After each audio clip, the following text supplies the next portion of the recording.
Assalamualaikum warahmatullahi wabarakatuh.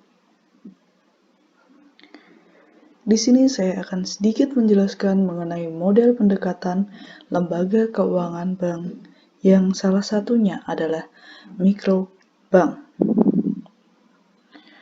Pada tahun 2005, Perserikatan Bangsa-Bangsa telah menetapkan sebagai tahun keuangan mikro atau microfinance. Perhatian PBB terhadap keuangan mikro semakin digiatkan pada tahun 2015. Pengentasan kemiskinan menjadi salah satu tujuan organisasi internasional PBB dalam Millennium Development Goals. Pemerintah Indonesia yang mencanangkan program percepatan dan peningkatan ekonomi nasional sebagai tujuan untuk mengentaskan kemiskinan dengan cara mendekatkan lembaga keuangan pada masyarakat miskin yang selama ini belum tersentuh dengan pelayanan perbankan menjadi masyarakat yang tersentuh dengan pelayanan perbankan. Indonesia merupakan negara pertama di dunia yang telah menggeluti sektor keuangan mikro. Lalu apa sih yang dimaksud dengan mikrobank itu? Microbanking atau mikrobank merupakan sebuah model pendekatan lembaga keuangan bank yang didesain untuk melakukan pembayaran pelayanan keuangan mikro. Pengertian mikrobank. Pada dasarnya, ruang lingkup garapan unit bisnis mikrobank ini mencakup small scale dan rural banking.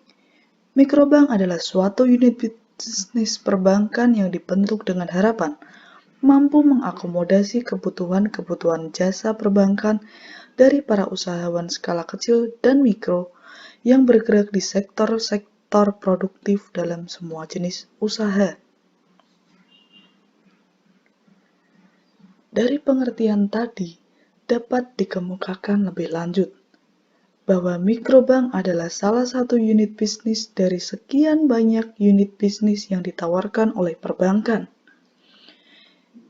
seperti corporate banking, investment banking, private banking, dan sebagainya yang telah ada saat ini. Mikrobank juga sengaja dibentuk agar para usahawan dalam skala kecil dan mikro dapat memiliki akses ke perbankan, sehingga diharapkan dapat berkembang dan mengembangkan volume usahanya. Microbanking atau mikrobank ini setidaknya dibangun dengan dua tujuan utama. Lalu, apa saja sih tujuan dari mikrobank ini?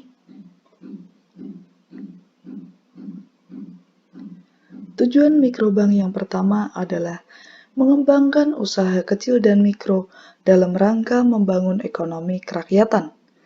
Dan yang kedua yaitu menggali pasar potensial bagi perbankan dalam rangka memperbaiki kinerjanya yang selama ini telah anjlok.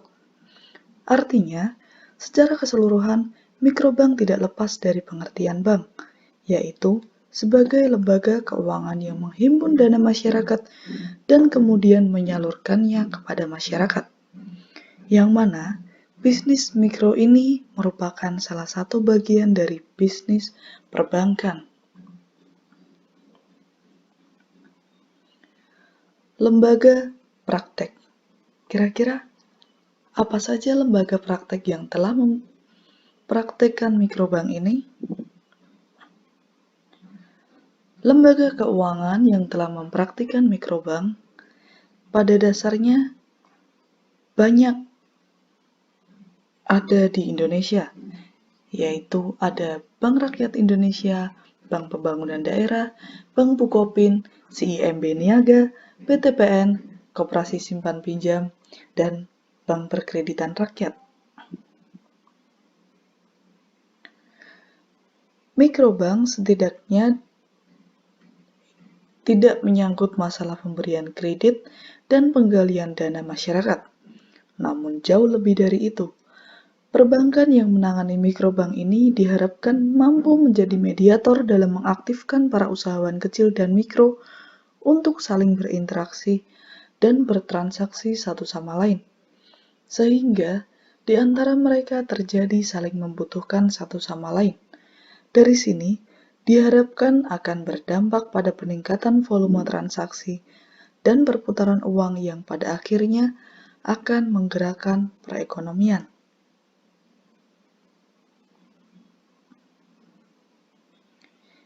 Model layanan mikrobank. Jika kita berbicara mengenai model layanan mikrobank, sudah tentu akan banyak model, bukan? Hal ini dikarenakan bahwa setiap lembaga keuangan yang menjalankan bisnis mikro tentu memiliki model layanan yang berbeda. Namun, secara umum, model layanan mikrobank terbagi menjadi dua. Yang pertama, Saving-Led Microfinance.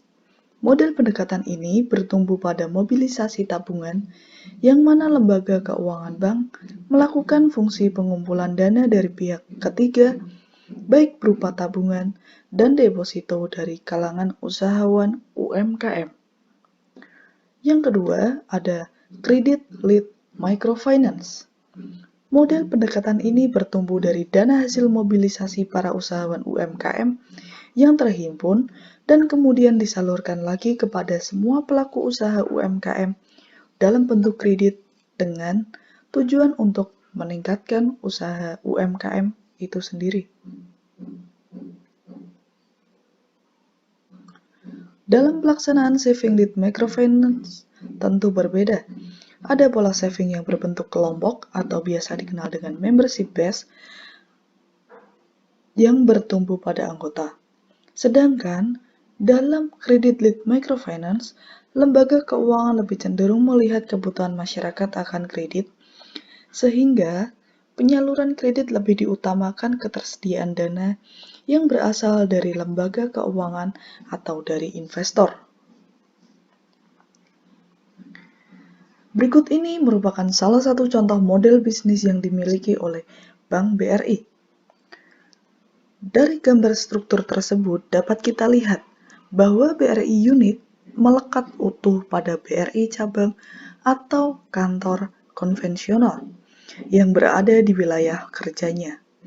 Ini mungkin sedikit berbeda jika kita membandingkan dengan struktur unit mikro dari lembaga keuangan bank lain, yang mana unit mikronya tidak bertanggung jawab terhadap bank konvensional yang berada di wilayah kerjanya. Tetapi, bisnis mikro tersebut justru membentuk sendiri suatu daerah bisnis yang biasa disebut klaster, sehingga para unit manager bertanggung jawab terhadap klaster manager. Secara keseluruhan, BRI unit yang dipimpin oleh kepala unit akan bertanggung jawab terhadap asisten manajer bisnis mikro di kantor cabang konvensional, jika cabang tersebut tidak memiliki manajer bisnis mikro. Breakdown target bisnis tahunan BRI unit akan diterima dari kantor cabang konvensional. Masih dengan pembahasan pada BRI unit, dalam menjalankan bisnis mikronya, BRI telah mengidentifikasikan bisnis mikronya dengan sistem full branch mikro atau oleh kalangan Bank BRI biasa disebut commercial microfinance.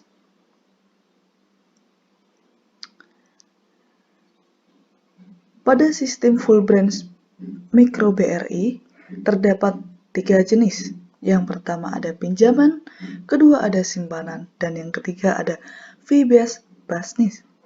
Pinjaman BRI ada pinjaman kupedes untuk usahawan UMKM, pinjaman BRI guna untuk ASN, TNI, Polri, dan juga pensiunan. Pinjaman ketiga ada pinjaman kredit usaha rakyat. Full branch mikro BRI yang kedua ada simpanan. Simpanan BRI ada simpanan Simpades, simpanan Britama, simpanan deposito, simpanan giro, dan simpanan ONH. Sedangkan untuk fee-based business BRI merupakan berbagai layanan dari BRI.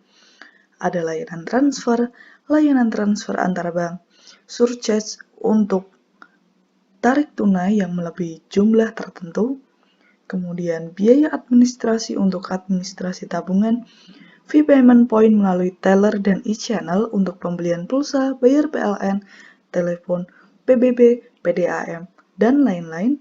Selain itu, Vibes Business BRI juga ada layanan kartu kredit e-channel, mobile banking, dan internet banking.